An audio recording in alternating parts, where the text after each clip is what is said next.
নমস্কার, সবার কি অবস্থা, কেমন আছো সবাই? আশা করছি সবাই ভালো আছো, সুস্থ আছো। চলে এলাম নতুন আরেকটি ব্লগ নিয়ে।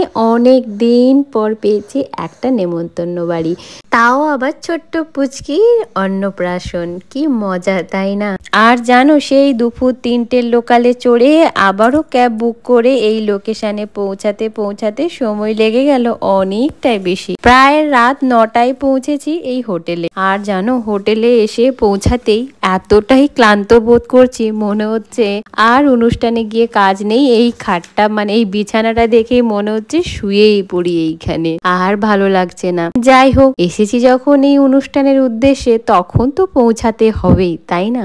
তাই ননদিনীকে বললাম, তুমি আমার ছেলেটাকে রেডি করে দাও, আমি এদিকে ঝটপট করে রেডি হয়ে নি। ব্যাস সেই মতো আমার ননদিনী ওনাকে রেডি করলো, মানে আমার ছেলেকে রেডি করলো। তারপর আমিও সুন্দর করে শাড়ি টাড়ি পরে রেডি হয়ে বেরিয়ে পড়লাম এই দিদির বাড়িতে।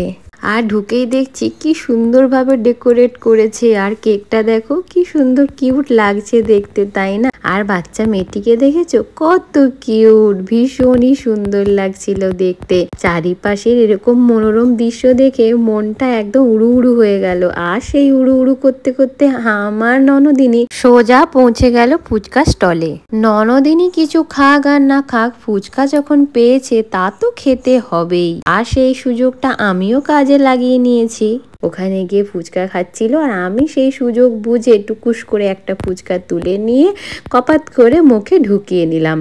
আর ফুচকা স্টলের ঠিক পাশেই ছিল কত রকমের স্টার্টার। তো দাদাকে জিজ্ঞেস করলাম কি কি স্টার্টার রয়েছে। এটা কি? পনির, এটা ফিশ, চিকেন, পনির না, পনির একটা, ফিশ দুটো। सफाई से करना है कि आपको पता ही नहीं चलेगा कि ये असली जिंदगी है या फिर फिल्म की शूटिंग हो रही है।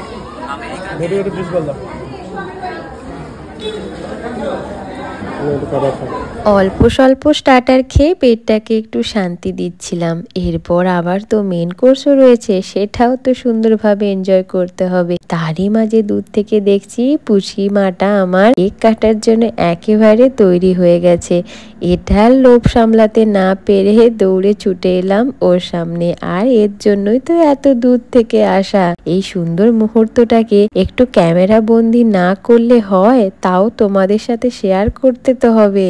আর সব থেকে আকর্ষণীয় নতুনত্ব যেটা রয়েছে, আমাদের চোখে প্রথম দেখা কেক টেবিলে সাজিয়ে রাখা ফল আর সবজি দিয়ে এমন সুন্দর হাতের কাজ, যা ছিল এক কথায় অপূর্ব। কেক কাটার পর্ব তো এবার শেষ হলো, রাতটাও একটু একটু করে বাড়ছে, তার সাথে ঠান্ডাও। এবারে ঝটপট করে খাওয়া দাওয়া সেরে আবারও ফিরতে হবে হোটেলে। সেই জন্য আমরা 3জনই চলে গেলাম এই যে মেন কোর্সের দিকে। প্রথমেই মটকা কুলফি দিয়ে শুরু করলাম, যেটা আমি অনেক আগেই খেয়ে ফেলেছি। তারপর চলে এলাম ভেজ আইটেম, যেটা আমি কোনোটাই ট্রাই করিনি। তাও বলি কি কি ছিল। আলু মটর পোলাও, পনির বাটার মশলা। এরপর চলে এলাম নন ভেজের দিকে, যা আমাদের 3জনেরই খুবই প্রিয়। যা ছিল চিকেন বাটার মশলা, মাটন কষা, বাসন্তী পোলাও, দই কাতলা, সাদা ভাত, ফিশ ফ্রাই, গ্রিন মটর ডাল, বাটার নান, স্যালাড। আর শেষে ছিল ওই যে মিষ্টি 2 ধরনের সন্দেশ আর রাজভোগ, পাঁপড়, চাটনি। বেশ জমিয়ে খাওয়া দাওয়া করবো ভেবেছিলাম, কিন্তু তার হলো কোথায়। ওই যে আমার ল্যাড সাহেব, ওনাকে খাওয়াতে খাওয়াতে আমার খাওয়ার ইচ্ছেটাই চলে গেছে।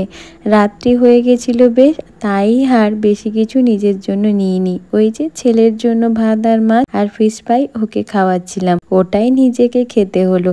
আর বড়মশাই জোর করলো বলে একটু পোলাও আর মাটন কষা অল্প একটু নিয়ে খাচ্ছিলাম, তাতেই পেট ভরে গেছে।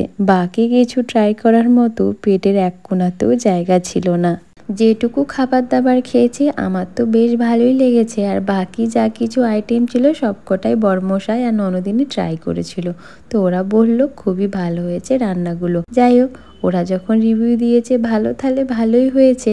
আমার আবার ইচ্ছে হলো সুন্দর পানের স্টল থেকে একটা পান খেতে ইচ্ছে করলো। আমি খুব একটা পান খেতে পছন্দ করি না, কিন্তু এই পানের স্টলটা দেখতে এত সুন্দর লাগলো, লাইট টাইট দিয়ে কত রকমের জিনিসপত্র দিয়ে পানটা বানাবে, এটা ভেবে চলে গেলাম পানের কাউন্টারে। হাতে একটা পান নিয়ে মুখে গুজে নিয়ে চলে এলাম সোজা হোটেলে। এই শীতের রাতগুলোতে তোমরা অনুষ্ঠান বাড়ি কেমন কাটাচ্ছ অবশ্যই কমেন্ট করে জানিও। আর আজকের ব্লগটা তোমাদের কেমন লাগলো সেটা জানাতে ভুলো না যেন। আজ তাহলে এই পর্যন্ত, দেখা হবে নেক্সট আরেকটি নতুন ব্লগের সাথে। তোমরা ভালো থেকো, সুস্থ থেকো, সাবধানে থেকো। Tata, bye bye.